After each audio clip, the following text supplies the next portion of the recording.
الله وبركاته. أعوذ بالله من الشيطان الرجيم. بسم الله الرحمن الرحيم.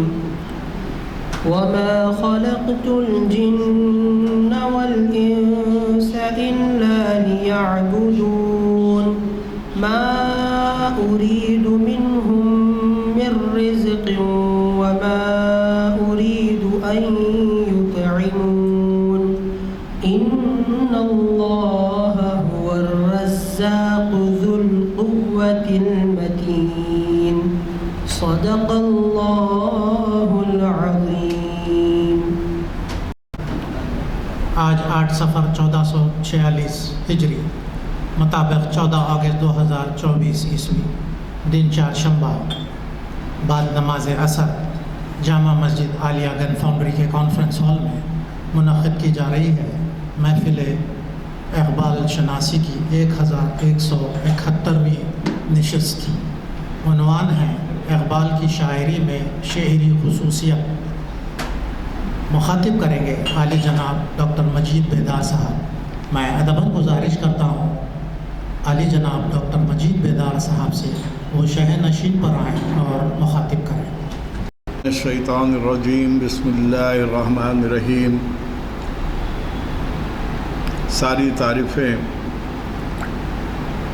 اس خدائے واحد کے لیے ہے جس نے دنیا بنائی، فرشتے بنائے اور اشرف المخلوقات یعنی حضرت انسان کو بنانے کے بعد جو صلاحیت اس بندہ خدا میں دی وہ در حقیقت قوت تخریر اور قوت تحریر، اس کو لکھنے پڑھنے کی صلاحیت کہتے ہیں. دنیا کی کسی بھی مخلوق میں یہ صلاحیت نہیں ہے. اللہ نے یہ ودیت فرمائی ہے حضرت انسان میں.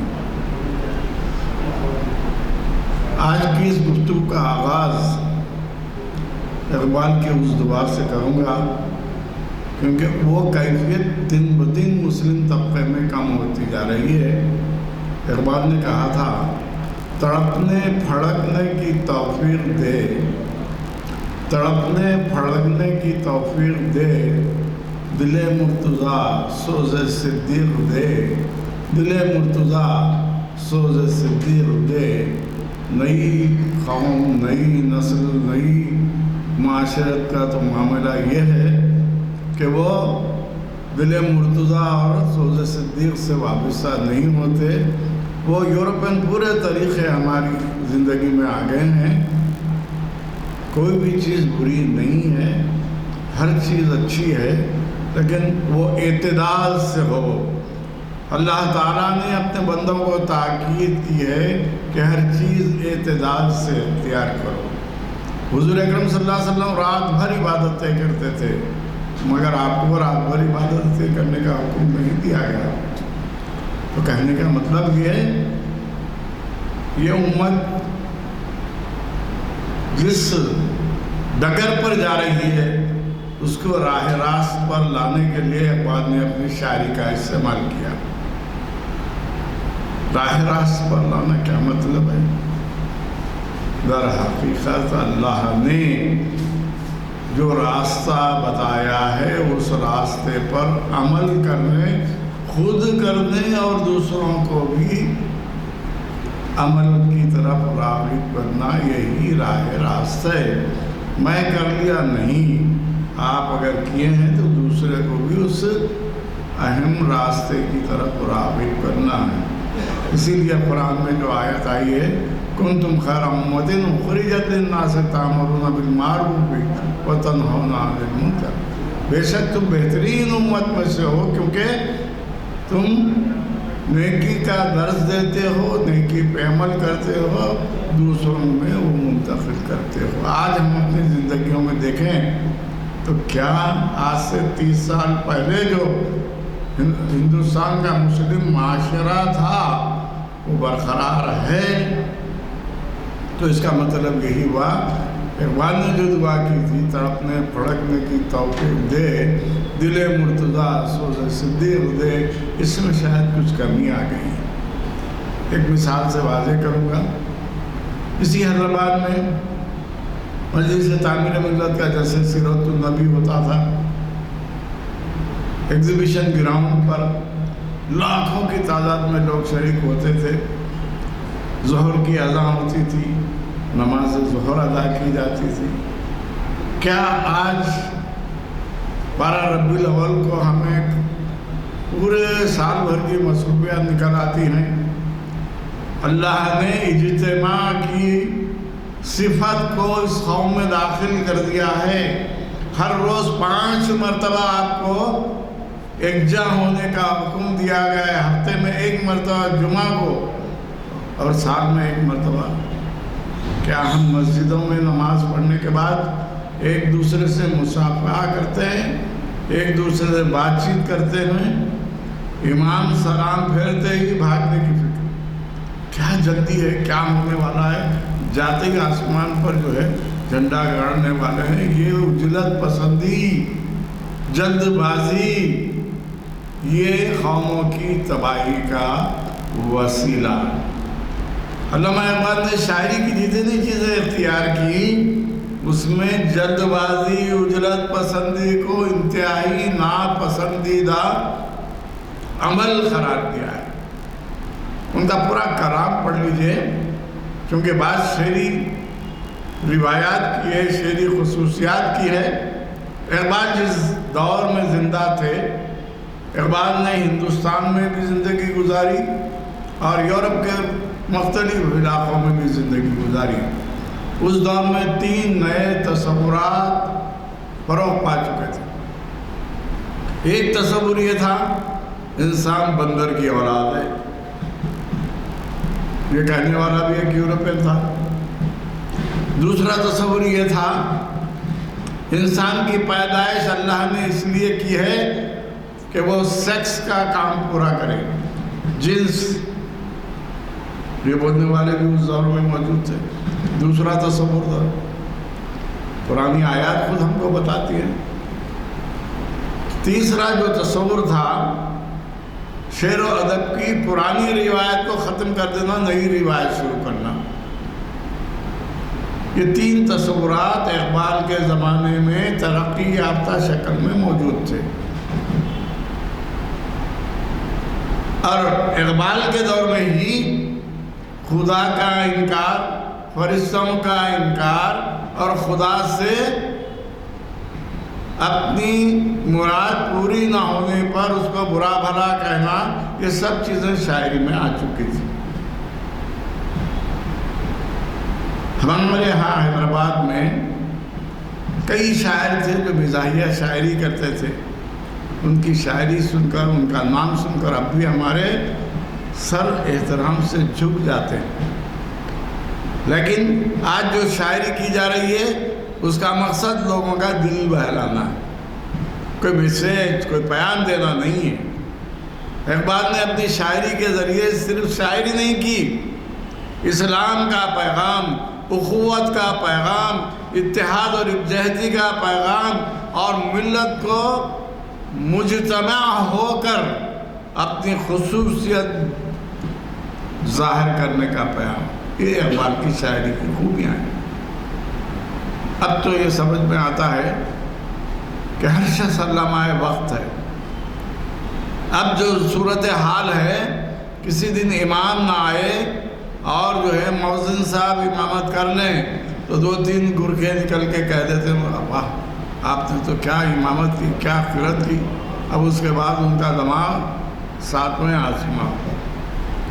اس کا مطلب اللہ نے ہم کو جو کہا اعتدال کا طریقہ اختیار کو، ہم اس سے دور ہو رہے ہیں۔ حضرت شیطان تو انتظار میں ہے آپ کو بھٹکانے کے۔ تو ہماری نئی نسل میں جو خرابیاں آ رہی ہیں، اس کو دور کرنا آج کی سب سے بڑی ضرورت ہے۔ اقبال کی پوری شاعری وہی ہے۔ کسی سنت نے، کسی سادھو نے آ کر علامہ اقبال سے سوال کیا. اس نے 2 سوالات کیے. ایک سوال اس نے یہ کیا کہ آپ کیا اللہ اللہ ہوتے ہیں؟ مجھے جواب دیجیے. تو بولو کیا ہے؟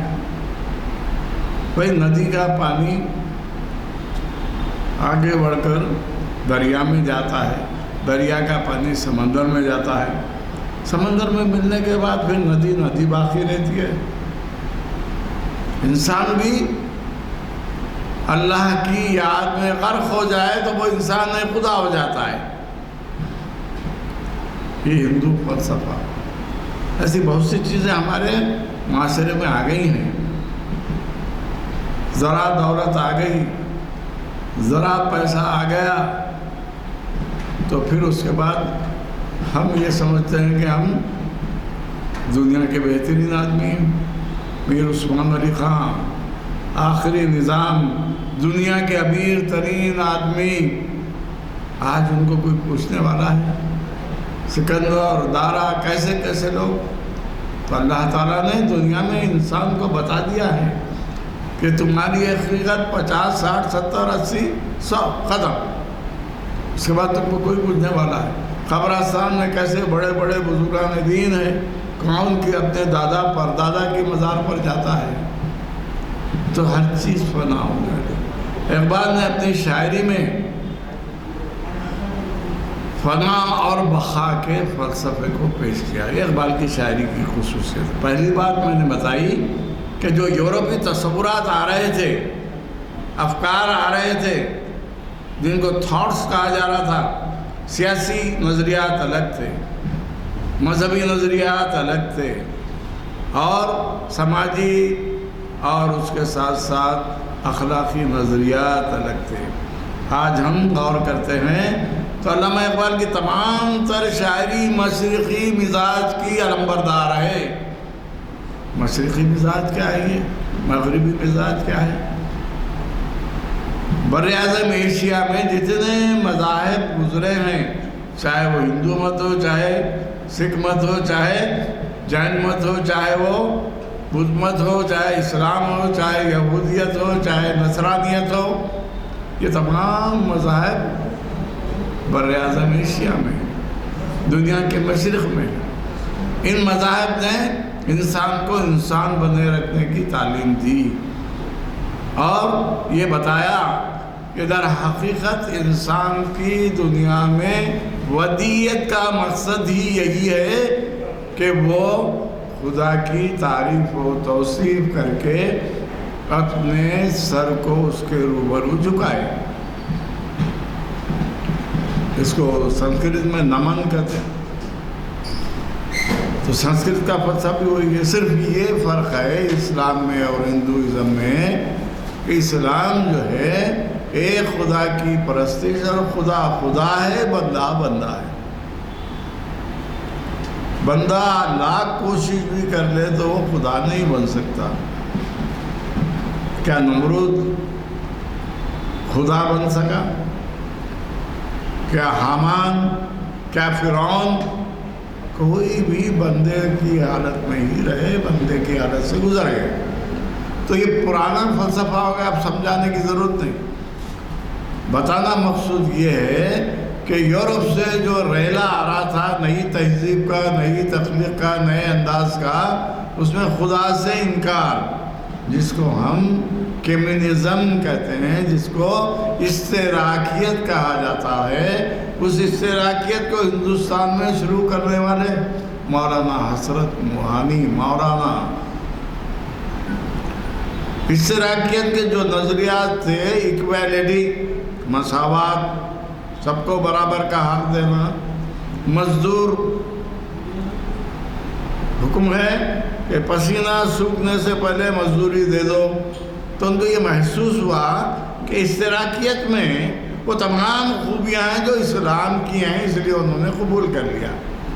وہ 1926 سے 1936 تک اشتراکیت کے نمائندہ رہے.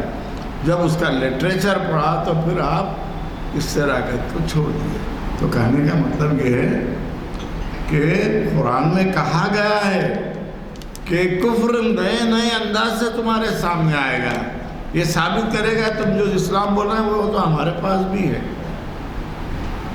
تو اقبال کے زمانے میں یہ تحریکیں شروع ہو چکی تھی اور شاعری میں تبدیلیاں واقع ہو رہی تھیں۔ کیونکہ میرا موضوع ہی اقبال شعری خصوصیات ہے، تو شعری خصوصیات کو عام زبان میں، ادبی زبان میں محاسن کہتے ہیں۔ ایک لفظ ہے محاسن، عربی سے آیا، ایک لفظ ہے معائب، عیب سے معائب ہے، حسن سے محاسن ہے۔ اگر خوبیاں ہوں گی تو اس کو محاسن کہیں گے، خرابیاں ہوں گی اس کو معائب کہیں گے۔ تو اقبال کی شاعری پر جتنے ترقی پسند ہیں، جو خدا بیزار تھے، خدا کے منکر تھے، اور جو شعر لکھتے تھے خدا سو گیا ہے، خدا کو نیند آ گئی ہے، خدا کا جنازہ لیے جا رہے ہیں فرشتے، یہ بھی شاعری کی اقبال کے دور کی بات ہے، اقبال کے دور کی شاعری۔ اس قسم کے لوگ یہ کہتے تھے کہ اقبال تو زیر زبر پیش کے شاعر ہیں۔ وہ یہ کہا کرتے تھے اقبال کی شاعری میں دنیا داری ہے، آخرت کا کوئی تصور ہی نہیں ہے۔ اقبال اپنی شاعری کے ذریعے ایک مخصوص طبقے کو متاثر کرنا چاہتے ہیں۔ یہ اقبال کی شاعری پر اعتراضات تھے۔ وجہ کیا تھی؟ دیکھیے، ہم اگر کسی بچے کو تعلیم دینا چاہتے ہیں تو پہلے پرائمری اسکول میں لے جاتے ہیں، اس کے بعد مڈل اسکول میں جاتے ہیں، اس کے بعد ہائی اسکول میں، اس کے بعد جونیئر کالج، اس کے بعد سینئر کالج، اس کے بعد یونیورسٹی، اسٹیپ بائی اسٹیپ، درجہ بدرجہ ترقی ہوتی ہے، بچے کی تعلیم ہوتی ہے، لے جا کے پہلے یونیورسٹی میں نہیں شریک کراتے۔ تو اقبال کی شاعری کی یہ خصوصیت ہے کہ امت مسلمہ کو سمجھانے کے لیے اپنے کلام کے ذریعے درجہ بدرجہ ایک ایک پرت کو کھولتے ہیں۔ پیاز ہے، ایک پرت نکالیے اندر اور ایک پرت آئے گی، دوسری نکالیے تیسری آئے گی۔ تو اقبال بھی اپنی شاعری کے ذریعے امت مسلمہ کو جو درس دیتے ہیں وہ پرت در پرت ہے، درجہ بر درجہ ہے، اسٹیپ بائی اسٹیپ ہے۔ بچہ پیدا ہوتے ہی اگر آپ اس کو غذا کھلائیں گے اس کو نقصان پہنچے گا۔ چھوٹے بچے کو غذا نہیں، دودھ دیا جاتا ہے۔ اقبال انسان کی فطرت، انسان کی نفسیات اور خدا کے مقصد سے پوری طرح واقف تھے، اسی لیے انہوں نے اپنی شاعری کو درجہ بدرجہ پہلے کیا کہا؟ سارے جہاں سے اچھا ہندوستان ہمارا، ہم بلبل ہیں اس کی ایک گلستان۔ اس کے بعد چین و عرب ہمارا، ہندوستان ہمارا، مسلم ہیں ہم، وطن ہے سارا جہاں ہمارا۔ ترقی پسند بولنے لگے یہ کیا ہے؟ کبھی ہندوستان کی تعریف کر رہے ہیں، کبھی ساری دنیا کی تعریف۔ اصل وجہ کیا ہے کہ اقبال کی شاعری کی فطرت اور خصوصیت کو جب تک نہ سمجھا جائے وہ کلام کو ہم سب، کیونکہ انسان کی فطرت کے مطابق اقبال نے کلام لکھا ہے۔ یہی وجہ ہے کہ ان کی شاعری میں وہ خصوصیات ہیں جس کو کہتے ہیں متاثر کرنا۔ پہلی مرتبہ 1902 میں علامہ اقبال کا ترانہ ہندی، اس کے بعد انہوں جو ہے دوسرا ترانہ جو لکھا، تو ترانہ ہندی پہلی مرتبہ جب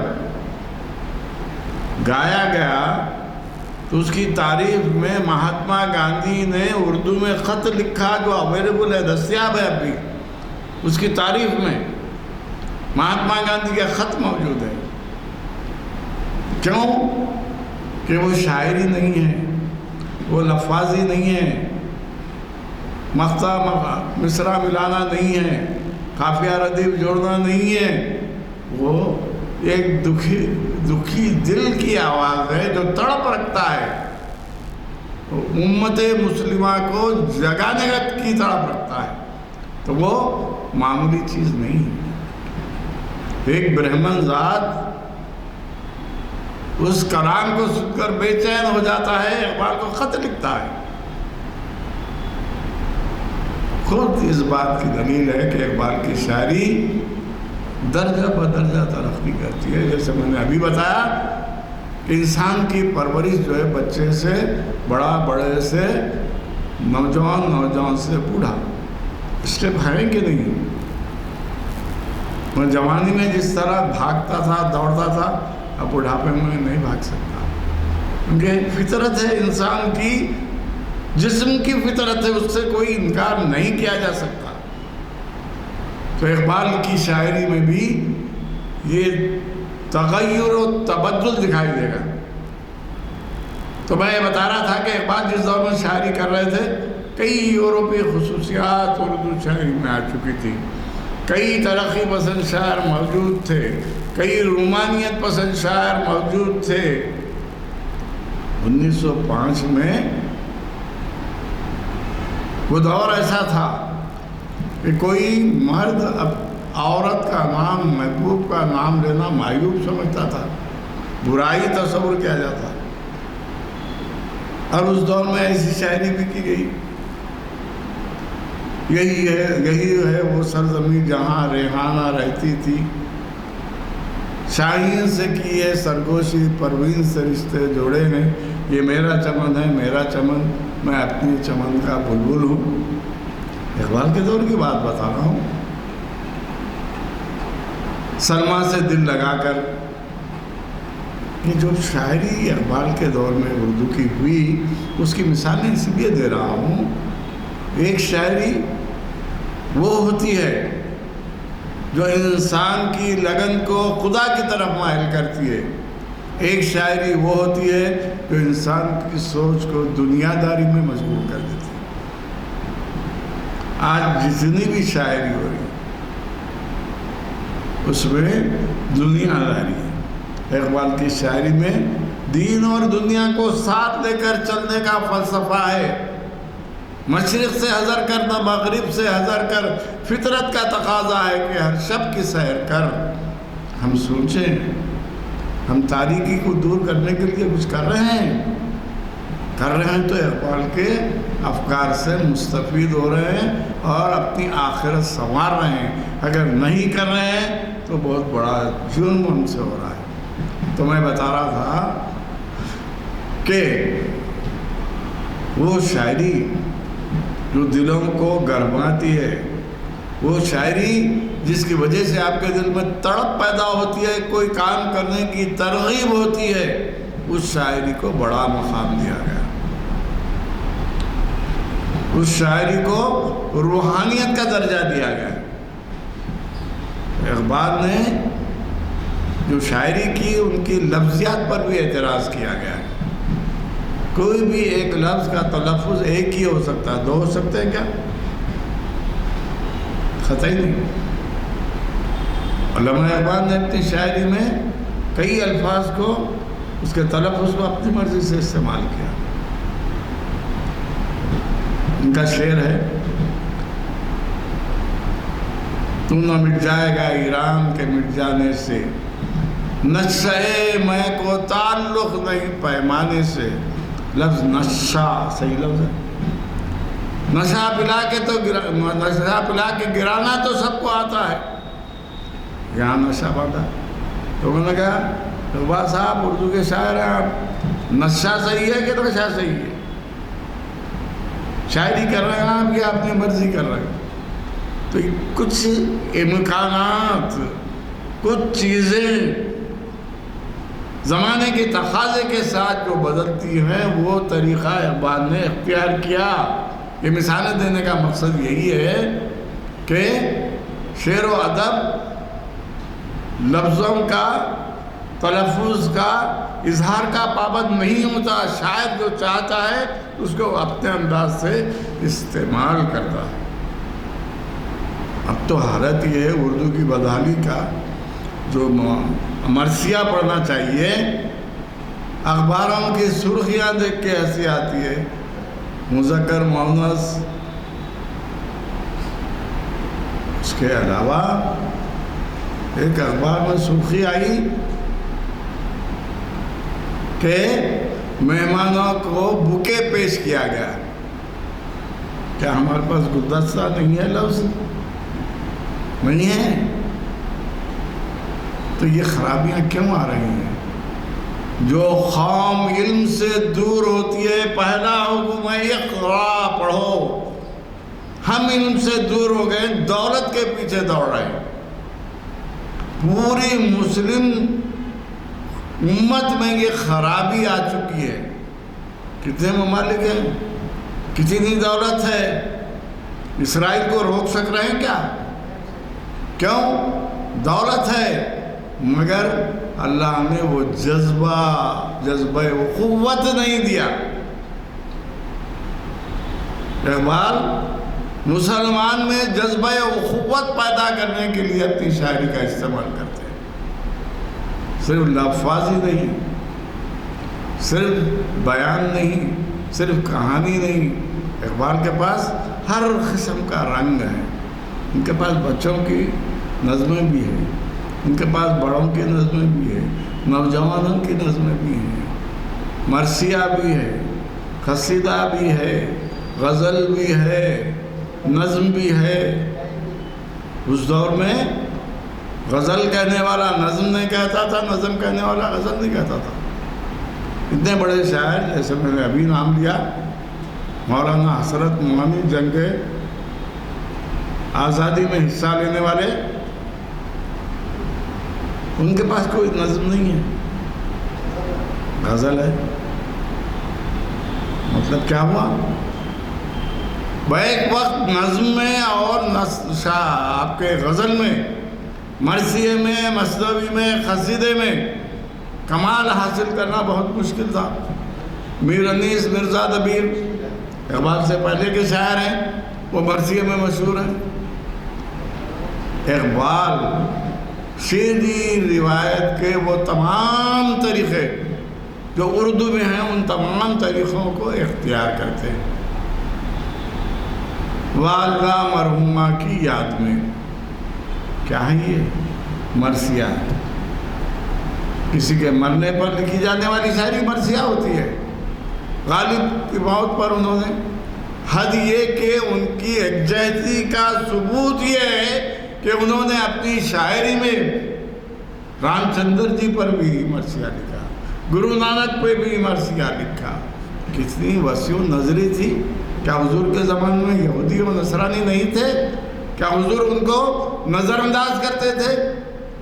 وہ سیرت محمدی جس کے ذریعے ہر ایک کے ساتھ نیک سلوک کرو کا حکم دیا گیا ہے، اس کا عملی ثبوت اقبال کی شاعری میں ملے گا. جیسے بنیادی مثالیں، اتنی مثالیں ہیں، کلیات سے ڈھونڈیں تو بے حساب مثالیں ملیں گی. ارے مسلمان شاعر تھا، مسلمانوں کی موت پر لکھتا تھا. تلوک چند محروم پہ موت پہ لکھ رہے ہیں، رام چندر جی پہ لکھ رہے ہیں، گرو نانک پہ لکھ رہے ہیں. کیا مطلب ہے؟ کیونکہ ہمارے پاس یہ کہا گیا 1,24,000 پیغمبر بھیجے گئے، جن کا مقصد یہی تھا کہ حقانیت اور انسانیت کو جگانا. تو ہو سکتا ہے تو اقبال تنگ نظر نہیں تھے جیسے آج کا مسلمان ہوگا. وہ اہل حدیث ہے، وہ اہل سنت والجماعت ہے، وہ جماعت اسلامی کا ہے. ارے کیا تماشا بنا کے رکھے مذہب کو. کیا حضور کے زمانے میں یہ سب چیزیں تھیں؟ ہم جو طریقہ اختیار کر رہے ہیں، مذہب کو تماشا بنا رہے ہیں. اقبال اس کے مخالف تھے. ہندو شخصیتوں پر بھی مرثیہ لکھے، اور سکھ عیسائیوں پر بھی، نیپولین پر ان کی پوری نظم ہے. وہ سب جس نے اللہ کی دی ہوئی عنایتوں کا استعمال کر کے انسانیت کو ترقی دی. آج ہم بیٹھ کے بات کر سکتے تھے اگر یہ لائٹ نہ ہوتی، یہ پنکھا نہ ہوتا، یہ مائک نہیں ہوتا. میں نہیں بولے یہ مسلمان کی ایجاد نہیں ہے، ہم استعمال نہیں کریں گے. تو اقبال شخصیت پرست نہیں تھے، وہ کارگزاری کو پسند کرتے تھے۔ حضور اکرم صلی اللہ علیہ وسلم کی کارگزاری کی وجہ سے تمام پیغمبروں میں امام کہے جاتے ہیں۔ ان کی کارگزاری ہے، کیا ہے؟ پوری تاریخ ہے۔ اقبال نے اپنی شاعری کے ذریعے یہ پیغام دیا کہ کون ہے یہ مت دیکھیے، کیا ہے اس کے ساتھ، کیا چیز آئی ہے، اس کی قدر کی جائے۔ تو یہ جو ہم آج درجہ بدرجہ، یہ دیوبندی ہے، یہ فلاں ہے، اس کی داڑھی چھوٹی ہے، اس کی داڑھی بڑی ہے، یہ جو طریقے ہم اختیار کیے ہیں یہ اسلامی طریقے نہیں ہیں۔ آپ کو بانٹنے، تفریق کرنے، ایک دوسرے میں تفرقہ پیدا کرنے کے لیے لایا گیا ہے، آپ اس کے شکار ہو رہے ہیں۔ اقبال اپنے دور میں پان اسلامزم کے قائل تھے۔ بھائی اسلام تو اسلام ہے، پھر پان اسلامزم کیا ہے؟ اور علامہ اقبال کے کلام کو حیدرآباد میں ان کی زندگی میں زندہ کرنے والے لوگوں میں آج کتنے لوگ ہیں جانتے ہیں؟ کتنے لوگ ہیں؟ کیا ہم کو یہی سبق دیا گیا؟ جن کو نظام وقت نے، بادشاہ وقت نے اعزاز سے نوازا، ان کے بارے میں کچھ ہم پڑھتے ہیں، کچھ سنتے ہیں؟ کیا وہاں کوئی بات ہو تو وہاں پہنچتے ہیں؟ تو کیا ہے یہ بے اعتدالی، لاپرواہی؟ اقبال اس کے ہر وقت مخالف رہے۔ کیا میں آج فجر کی نماز نہ پڑھوں تو عشاء میں پڑھ سکتا ہوں؟ پابند کیا گیا ہے کہ نہیں؟ وقت کے ساتھ پڑھو 5 وقت کی نمازیں۔ تو ہم کوئی چیز کو ٹال سکتے ہیں کیا؟ اور ہم عملی دنیا میں ہر چیز کو ٹال رہے ہیں۔ اقبال اس کے مخالف تھے۔ اپنی دنیا آپ پیدا کر اگر زندوں میں ہے، کیا مطلب ہے اس کا؟ کیا مسلم قوم پوری مردہ ہے؟ زندوں میں رہنے کا مطلب یہ آپ میں عمل، حرکت، جد و جہد یہ پیدا کرنا۔ اقبال کی شاعری کا یہ بنیادی مقصد ہے، یعنی انسان کو متحرک رکھنا چاہتے ہیں۔ اب یہ بات ہو گئی اقبال کی شاعری کا فلسفہ میں نے بیان کر دیا۔ اب وہ چیزیں جو شعری خصوصیات کیا ہیں اقبال کے پاس؟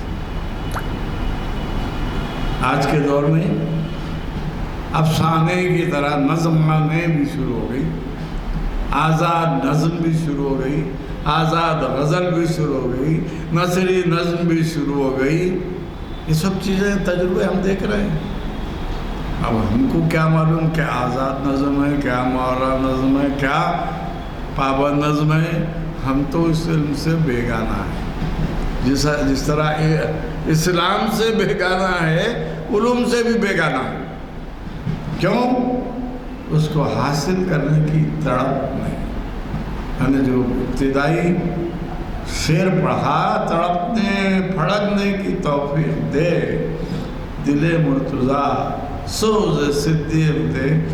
کس کیفیت میں وہ شعر لکھا ہوگا، اللہ نے ان کے زبان پر لایا ہوگا، سوچئے۔ نہ علم میں پورے، نہ تعلیم میں پورے، نہ عمل میں پورے۔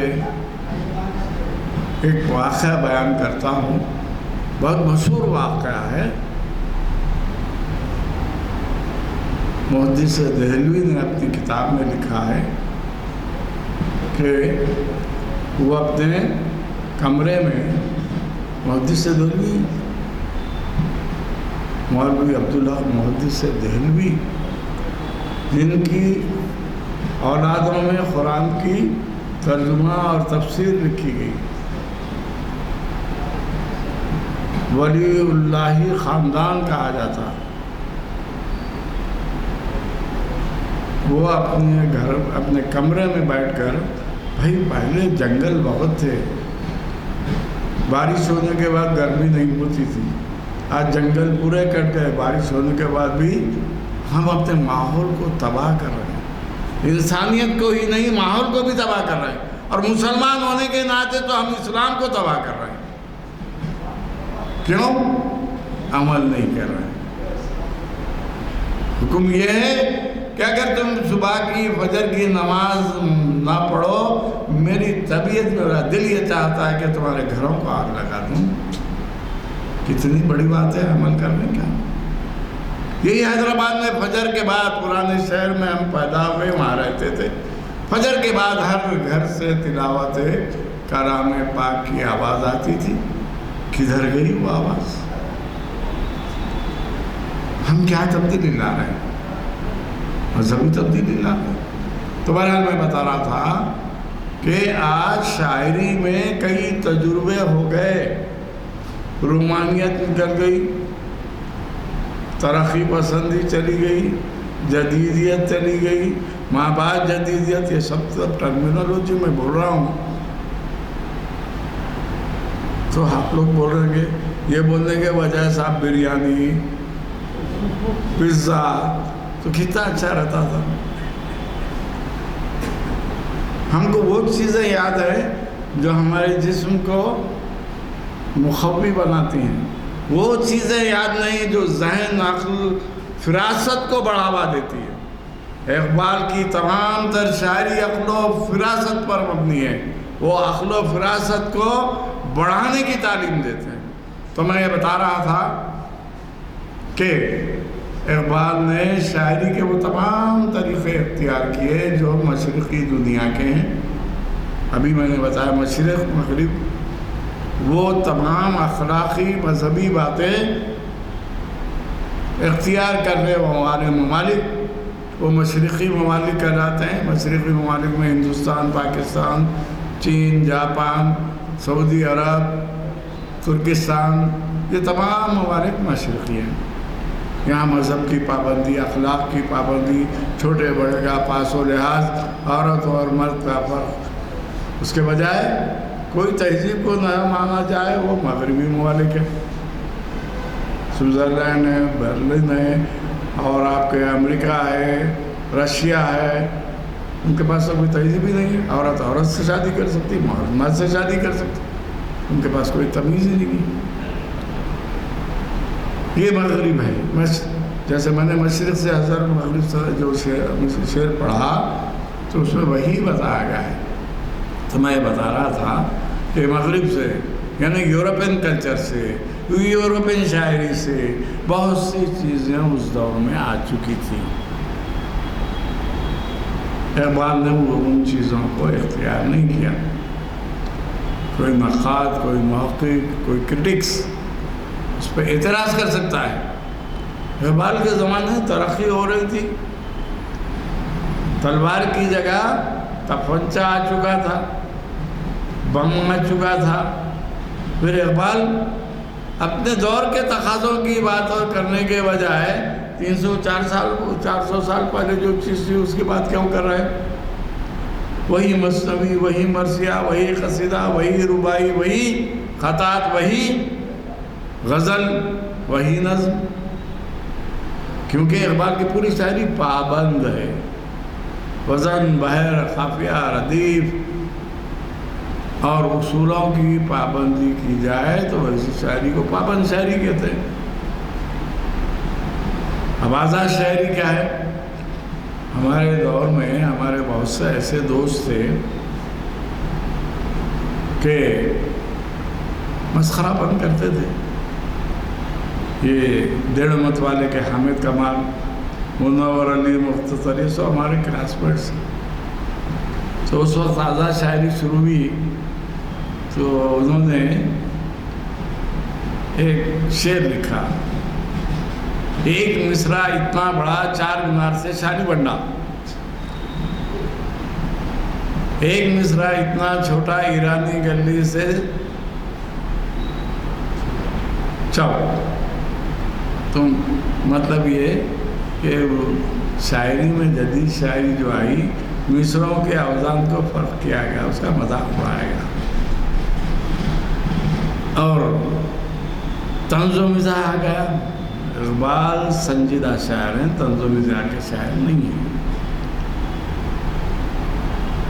اقبال کی زندگی میں علامہ مولانا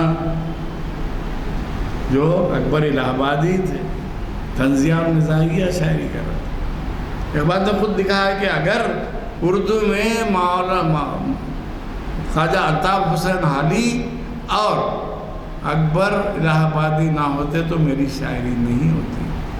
ان کا طنز انہوں نے اختیار کیا، مزاح نہیں۔ اقبال کے زمانے 1921 میں انتقال ہوا، اکبر الہ آبادی کا جج تھے، کیسا طنز کیا، ہوئے اس قدر مہذب، کبھی گھر کا منہ نہ دیکھا، کٹی عمر ہوٹلوں میں، مرے اسپتال جا کر، عابدہ چمکی نہ تھی، انگلش سے جب بیگانہ تھی، اب ہے شمع انجمن، پہلے چراغ خانہ تھی۔ دو تہذیبوں میں جو فرق پیدا کیا ہے یہ ہے اکبر الہ آبادی۔ طنزیہ مزاحیہ شاعری بھی تھی، مسخرہ پن بھی تھا، زندہ دلان لاہور موجود تھے، جیسے یہاں زندہ دلان حیدرآباد ہے۔ تو کہنے کا مطلب یہ کہ شاعری کے مختلف رویے پیدا ہو چکے تھے، لیکن اقبال نے اپنی شاعری کو مقصدی شاعری رکھا۔ اسلام، اسلامیات، وحدانیت، بندگی، خدا ترسی اور بندوں کی خدمت، اس مقصد کے لیے اپنی شاعری کو استعمال کیا۔ بہت سی باتیں ایسی ہیں کہ ہم لوگ سٹی کالج میں 9ویں جماعت میں تھے، 9th میں، تو اس وقت پروفیسر زینت ساجدہ کا لیکچر ہوا تھا 9ویں جماعت کے طالب۔ لیکچر جو ہوتا ہے اس کو لکھنا مشکل ہوتا ہے، تقریر لکھنا مشکل ہوتا ہے۔ میرے پاس اب تک وہ ڈائری رکھی ہے، زینت ساجدہ نے جو لیکچر دیا تھا پورا لیکچر میں نوٹ کیا تھا۔ ہے آج ایسا کوئی؟ کیوں پیدا نہیں ہو رہے ہیں؟ اب تو ہم لکھنے کے معاملے اتنے بے نیاز ہو گئے کہ ایک صاحب نے خط لکھا، آج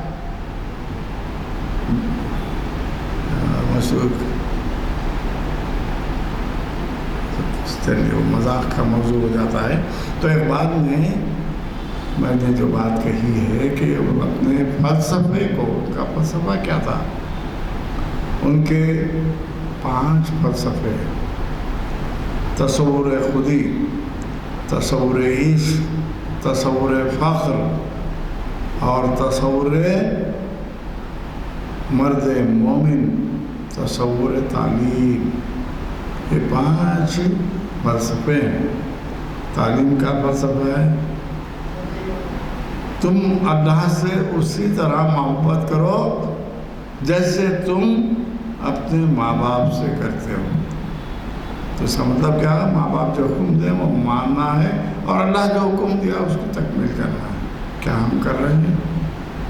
اسی کیفیت کو اقبال نے شاعری میں پیش کیا۔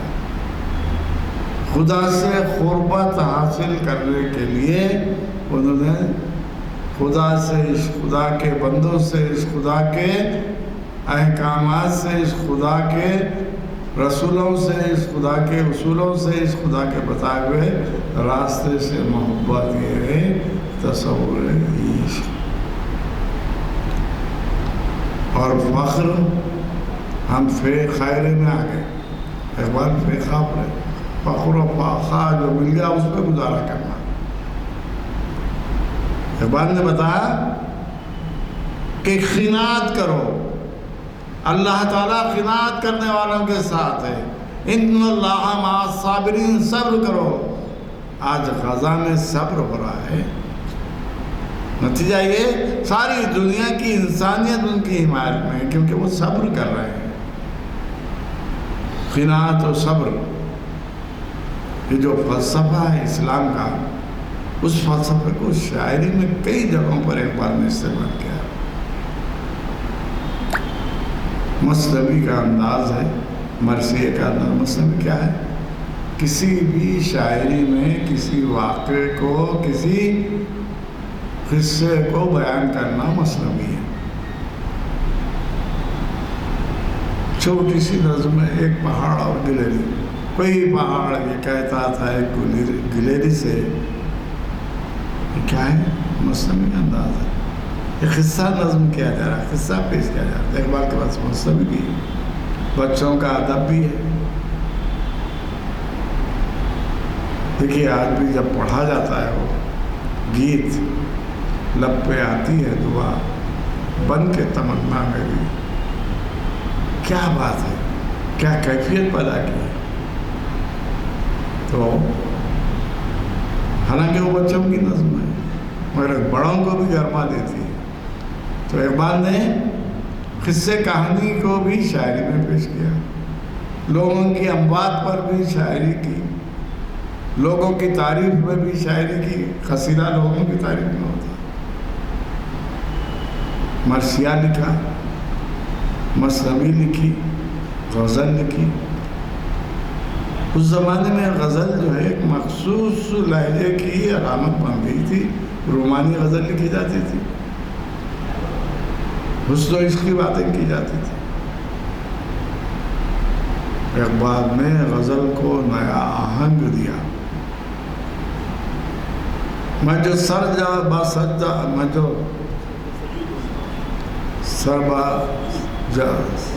جبیں ہوا، زمین سے آنے لگی صدا، تیرا دل ابھی ہے صنما آشنا. تجھے کو کیا یہ کتنی حقیقت کی بات بتا رہے ہیں، اس پہ کوئی سوچ رہا ہے؟ کبھی اے حقیقت منتظر نظر آ لباس مجاز میں، کہ ہزاروں سجدے تڑپ رہے ہیں تیری جبین نیاز میں. وہ سجدے کیا ہے؟ کوئی ایٹم بنا رہا ہے، کوئی سیل بنا رہا ہے، کوئی بلڈنگ بنا رہا ہے. یہ ہزاروں جو ہے خدا کی نمائندگی. آپ سجدے کو اپنے سر کو ایسا جھکائیے، آپ کو وہ علم اللہ دینے والا ہے. مگر ہم مسلمان ہو کر ہم کیا سمجھتے ہیں؟ وہ منسٹر سے جا کے ریکمنڈ کرے تو ہو جائے گا، یہ بنا صاحب پوری زندگی ایسی. ایک اہم واقعہ، علامہ اقبال نے جب بیرسٹر لا کی ڈگری لی تو ان کی دلی تمنا تھی حیدرآباد مسلمانوں کی حکومت، بادشاہ مسلمانوں اور مسلمانوں کی ہمدردی کرنے والوں کی مدد کرتا ہے. ان کی دلی خواہش تھی کہ وہ حیدرآباد میں عدالت العالیہ ہائی کورٹ کے جج کی حیثیت سے کام کرے. دیکھیے اسلام میں عورت اور مرد کی تفریق نہیں ہے، مگر ہم بنا لیے ہیں. اور پورا معاشرہ ایسا ہے، ہر شخص اپنی بیوی کی بات سنتا ہے مگر یہ بتاتا ہے کہ میں بڑا ہوں. دلہن کو منتخب کرنے کون جاتا؟ عورتیں ہی جاتی ہیں نا. لڑکی کا انتخاب کون کرتی ہیں؟ اس کے جوڑے کا انتظام کون کرتی ہیں؟ مرد آتا کیا اس میں، اور کیا کیا کر لیتے ہیں؟ وہ سب چیزیں جو ناکارہ ہیں اس کو اختیار کر لیتے ہیں. نہیں بھائی بولے اتنا تو دینا، بولے دولہے کی بہن کی خواہش ہے، ان کی پھپھو کی خواہش ہے، ابا کی خواہش ہے، چچا کی خواہش نہیں ہوتا. تو میں یہ بتا رہا تھا کہ علامہ اقبال حیدرآباد میں آ کر نوکری کرنا چاہتے تھے. ان سے عمر میں بڑی جو شبلی نعمانی کی ساتھی تھی، علی گیرین تھی، علی گڑھ سے بی اے کیا تھا انہوں نے، میں نام نہیں بولوں گا. انہوں نے خط لکھا، وہ انگریزی کی تھی، اقبال نے انگریزی میں خط لکھا کہ میں اس طرح سے کرنا چاہتا ہوں. مشورہ لینا بھی اسلامی طریقہ ہے. بیرسٹر لا اور ایک بی اے کی خاتون سے مشورہ لے رہے کیونکہ عمر میں بڑی تھی، تجربہ کار تھی.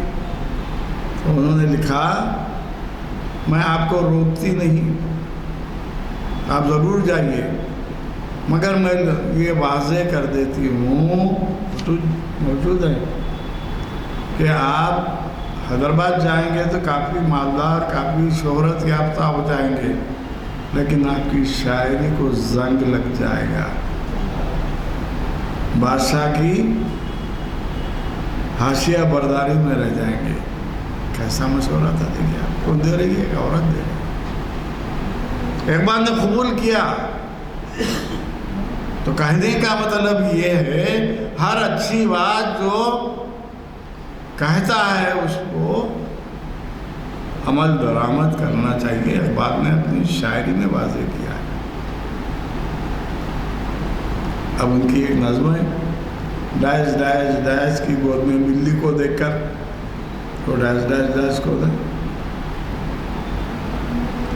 اور اس زمانے میں مسلمانوں میں تو جو ہے، حالانکہ ہمارے پاس ابو ہریرہ ہیں جو بلی کے بچوں کو پالتے تھے، حضور نے نام رکھ دیا تھا ان کا ابو ہریرہ۔ بلی پالنا جائز ہے، لیکن مسلمان معاشرے میں عورتیں بلی کو گود میں لے کے نہیں بیٹھتی۔ تو کون تھی ہوگی؟ وہ آدمی کوئی امریکن ہی تھی ہوگی، یا رشین تھی ہوگی، یا جس کو آج ہم برطانیہ کہتے ہیں، برٹین کی رہی ہوگی۔ اس نظم کا آپ مطالعہ کیجیے تو پتہ چلے گا کہ وہ کس انداز سے خدا کی مخلوق کو گود میں لے کے بیٹھی ہے، اس کا کام کیا ہونا چاہیے۔ یہ درس دے رہے ہیں، سبق دے رہے ہیں اقبال۔ شعور کو جگانا، بیدار کرنا۔ یہاں تو شعور اتنا سویا ہوا ہے کہ آج میں بہت سی باتیں ایسی کہہ گیا جس کا تعلق اردو لٹریچر سے، کیا ہے مثنوی نعمت کا، اور بہت سی باتیں جو شاعری میں صنعتیں ہوتی ہیں۔ صنعت کیا ہوتی ہے؟ در حقیقت جس طرح آج جو صنعتیں بنی ہیں، کیا کہیں پر جو ہے پلاسٹک کی صنعت ہے، انڈسٹریز بن گئی ہیں۔ اس زمانے میں ایسی انڈسٹریز نہیں تھی، تو لفظوں کو جوڑ کر، لفظوں کو استعمال کر کے ایک ایک نئی صنعت بنائی جاتی ہے۔ صنعت تضاد، صنعت ایہام، صنعت مجاز مرسل، یہ سب چیزیں۔ دیکھیے آپ اردو میں ایک لفظ بار بار بولے گے، حامد میرا دوست ہے، حامد سے میری اچھی دوستی ہے، حامد میرے ساتھ آ رہتا ہے، میں حامد ساتھ، تو نہیں، کیا حامد حامد بول رہے بھائی؟ تکرار لفظی نسل میں خرابی ہے۔ شاعری میں تکرار لفظی سے حسن پیدا ہوتا ہے۔ ہمدم کے لیے ہمدم کی قسم ہمدم سے گئے ہمدم نہ ملا، مرہم کے لیے مرہم کی قسم مرہم بھی گئے مرہم نہ ملا۔ کیا ہے اس طرح کو کس طرح میں کس طرح جوڑوں؟ یہ شاعری حسن، شاعری کی صنعتیں ہیں۔ تو یہ صنعتیں بھی اقبال کی شاعری میں موجود ہیں، کیونکہ میرا موضوع شعری خصوصیات ہیں۔ اقبال کی شاعری میں کیا شعری خصوصیات ہے وہ بتانا ہے۔ تو اقبال نے تکرار لفظی بھی شاعری میں، صنعت تضاد بھی، دو متضاد چیزوں کا استعمال، صنعت تضاد ہے، صنعت ایہام ہے۔ میں پوری تفصیلات بتاؤں گا۔ اب یہ تمام چیزیں پڑھنے والا کون ہے آج؟ ہم پڑھے تھے، یاد ہے ہم کو، نئی نسل میں کوئی آ رہا ہے؟ اور جو بھی شاعری ہو رہی ہے افسوس ہو رہا ہے، اور بچے بڑے گنگنا رہے ہیں، تو رو رو رو رو رو رو رو تیرا میرا پیار شروع۔ کیا شاعری ہے پتہ نہیں۔ تو کہنے کا مطلب ہر چیز کو بگاڑنے میں ہم ماہر ہو گئے۔ مزاحیہ شاعری کو چھچورے پن میں لا لیے۔ اقبال کی شاعری کو بھی حیدرآبادی جو ہے زندہ جلال نے جو پیش کیا، افسوس ہوتا۔ خود ہی کو کر بلند اتنا کہ ہر تقدیر سے پہلے خدا بندے سے خود پوچھے بتا تیری رضا کیا ہے۔ تو اس کا جو ترجمہ، اس کی تفصیل جو بتائے، اتنا بلند کر جیسے ہمالیہ کی چوٹی پہ چلے جا، وہاں تیرے کو سردی لگے گی تو اللہ میاں خود پوچھے گا تیری رضی کہاں ہے؟ اسی کو کر بلند اتنا کہ ہر تقدیر سے بڑے خدا بندے سے خود پوچھے تیری رضا کیا ہے؟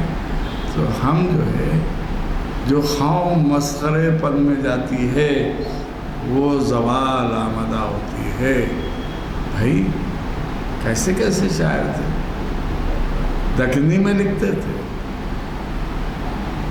سلیمان خطیب تھے، سرور ڈنڈا تھے، ڈنڈے کی شاعری میں پولیس کی ڈائری میں نہ فلسطاب نہ کاما سنجیوا ریڈی ماما، کتنا بڑا طنز ہے۔ اور گلی نلگنڈو مزاحیہ شاعر تھے، دن نروں پہ ڈنراں لیڈراں لہریں تڑی اور میں باغیان کی ٹھنڈی ہوا کھانا کہتے۔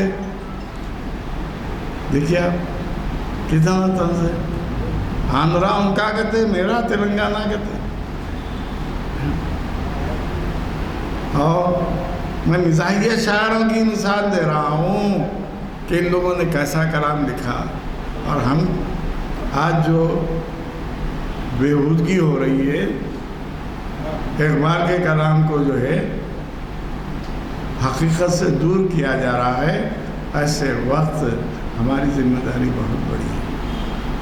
بلکہ میں یہ گزارش کروں گا کہ جو ہے جو بھی زبان ادب اس کا کلچر اس کا لٹریچر ہے اس کے مطالعے کے لیے ماحول تیار کیجئے۔ ہم ماحول تیار نہیں کر رہے ہیں، ماحول کیا تیار کر رہے ہیں؟ پیزا کھانے کا۔ رات میں 12 بجے ٹولی چوکی سے گزرتا ہوں، شاہ ہاؤس کے پاس 15 منٹ ہوتے ہیں مجھے جانے کے لیے۔ 12 بجے رات کو گاڑیاں ٹھہری ہوئی، داڑیاں والے ٹھہرے ہوئے، اور جو ہے کیا ہے یہ کلچر سمجھ میں نہیں آ رہا۔ کوسا خدا بولا اور آپ نے 12 بجے کھا بولا، اور کوسا اسلام بتایا۔ ہم بگاڑ کے تمام طریقے اختیار کر رہے ہیں۔ اقبال کی شاعری میں، ان کی شعری خصوصیات میں ہر بگاڑ کو ختم کرنا، ہر اچھی چیز کو فضیلت دینا، اس کو دور تک پہنچانا، کیونکہ اس دور میں شاعری جاننے والے تھے۔ ابھی میں موسیق وہ صنعت تکرر، صنعت تضاد کیا کیا بول دیے کہ صاحب بولے، کیوں کہ ہمارا اس طرف ذہن نہیں ہے۔ ذہن جیسے میں نے اقبال کے شعر پر توضیح کی ویسا ذہن بن گیا ہے۔ اے ہمالیہ کی پہاڑی پہ چوٹی پہ چلے جا، وہاں سردی لگیں گے تو اللہ میاں بہت پوچھیں گا تیری رضا کہاں ہے؟ تو اس طرح سے جو ہے ہم کو بدلنا ہے، ہم میں ایک نئی حرارت اور جرأت پیدا کرنا ہے۔ تو پوری شاعری اقبال کی حریت کی شاعری، جگانے کی شاعری، بیداری کی شاعری، پیام دینے کی شاعری۔